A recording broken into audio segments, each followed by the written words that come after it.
Donc vous comprenez ici, la seule personne, bon, on va dire l'une des seules personnes qui avait appliqué la loi, on va dire, des initiés, c'était dans le livre de Tobit, dans la Bible, dans la version authentique, donc dans la Bible, la version authentique dans Tobit, chapitre 13, versets 1 à 5.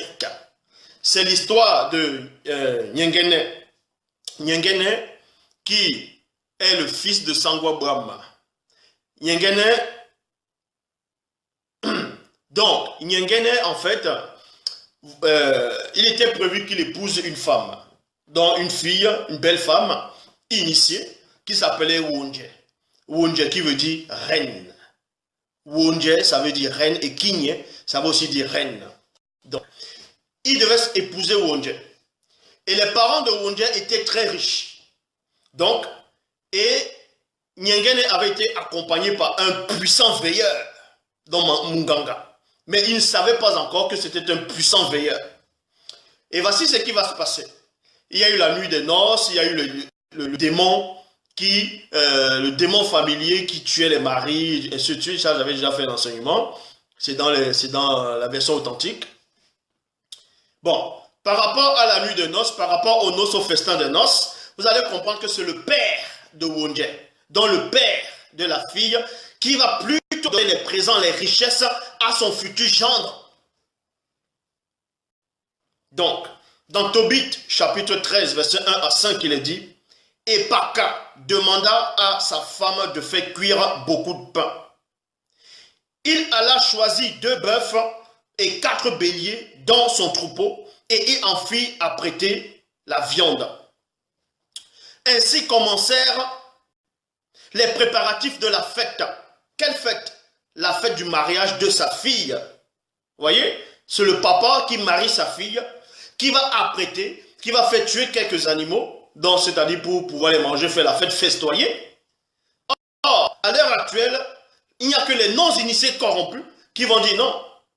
C'est les parents du garçon, c'est le garçon qui doit ramener tout.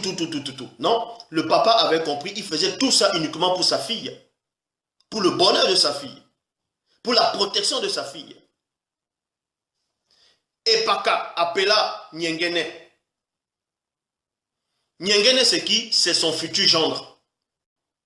Et Paka, qui est le père de Wonje, appela Nyengene et lui dit, je t'invite à ne pas t'en aller d'ici avant quelques jours. Il y a point. Tu resteras chez moi à manger et à boire. Tu rendras la joie de ma fille, elle qui a eu tant de malheur. Après cela, tu pourras avoir, on s'adresse au gendre.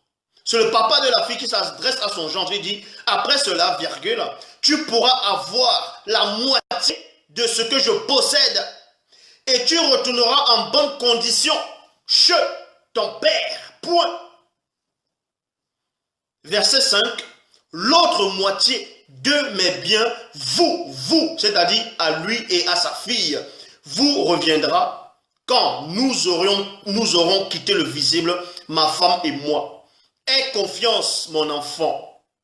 Tu as en moi un père. Tu as en moi un père. Et à Pagna, une mère. Nous te sommes attachés comme à ta femme. Dès maintenant et pour toujours, aie donc confiance, mon enfant. Vous voyez ici, là, c'est comme ça que ça se passait.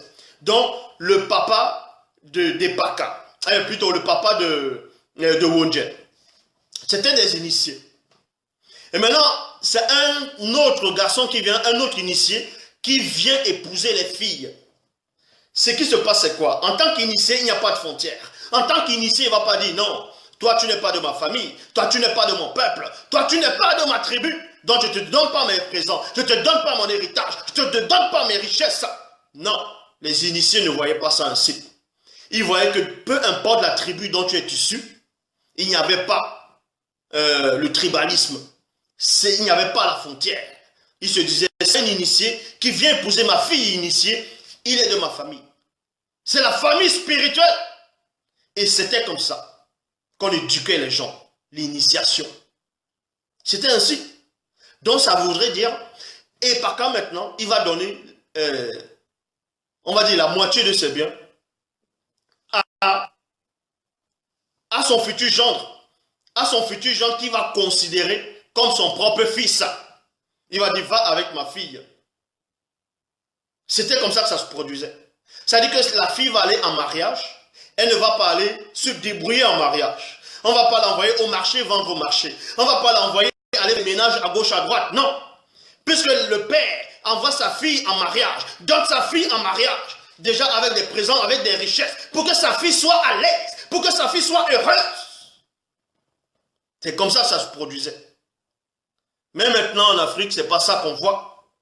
C'est l'homme qui, on lui demande la dot. On lui demande la dot, on lui demande des terrains, on lui demande des terres, on lui demande des maisons, on lui demande des grosses fortunes, des grosses sommes. À un point où il achète maintenant la fille, la femme. Quand la fille veut faire n'importe quoi, il tape la fille, il tape sa femme. Après il dit, de toute façon, je t'ai doté. Je fais de toi ce que je veux. Et les parents sont impuissants. Les parents de la fille deviennent impuissants. Parce qu'ils ont mangé toute la dot. Ils n'ont plus rien à dire. Voilà comment ça se passe en Afrique. Après, vous allez voir ceux qui se disent bombok. Ils vont venir dire non, ils sont les gardiens de la loi ancestrale. Quel gardien? Le seul gardien ici, c'est celui qui est en face de vous. Donc, dans Tobit, chapitre 16, au verset 7, il est dit, alors, Epaka confia Wunje à Nyengene, puis il lui remit la moitié de tous ses biens. En remettant la moitié de ses biens parce qu'il avait confiance à son gendre. Il savait que son gendre n'allait jamais faire du mal à sa fille. Il savait que son gendre, que ses richesses n'étaient pas perdues en mettant ça sur son gendre.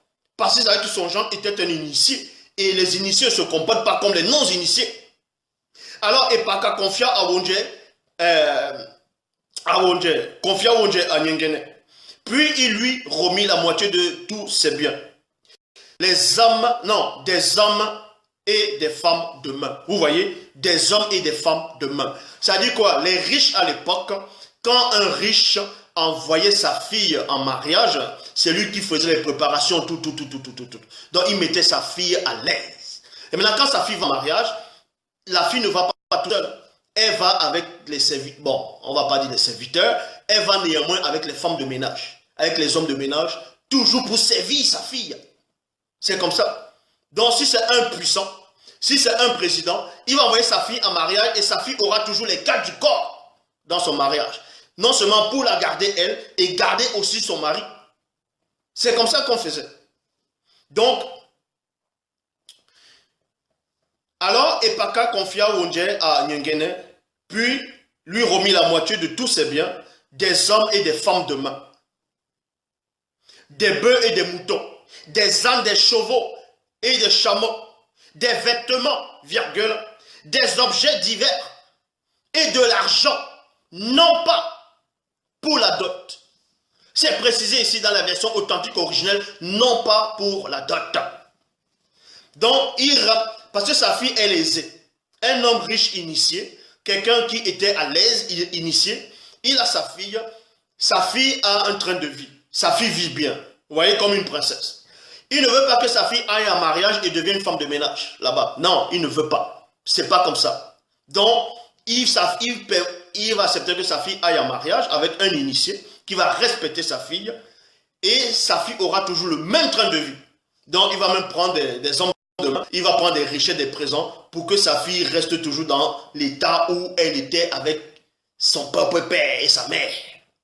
Et maintenant, mettre aussi cet initié là, là-bas, là, son futur gendre à l'aise. C'est comme ça que ça se produisait.